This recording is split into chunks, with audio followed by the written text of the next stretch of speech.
বুধবারের মতোই বৃহস্পতিবারও সন্ধে নামতেই ফের কালবৈশাখীতে উত্তাল কলকাতা। প্রতিবেশী বাংলাদেশে বিস্তীর্ণ অংশ যখন বৃষ্টির তোড়ে জনজীবন বিপর্যস্ত, তখন পরপর দুদিন কালবৈশাখীতে দিনের শেষে ঘরে ফেরার পথে থমকে গেছে কলকাতা। প্রবল ঝড় সঙ্গে ঝেঁপে বৃষ্টি।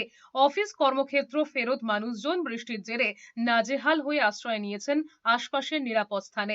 এরই মধ্যে বিপদ বাড়িয়েছে ঘন ঘন বজ্রপাত। আলিপুর আবহাওয়া দপ্তর জানাচ্ছে, শুক্র শনিবার কালবৈশাখীর প্রকোপ তেমন না থাকলেও রবিবার থেকে বাড়বে ঝড় বৃষ্টি এবং যা চলার সম্ভাবনা বুধবার পর্যন্ত।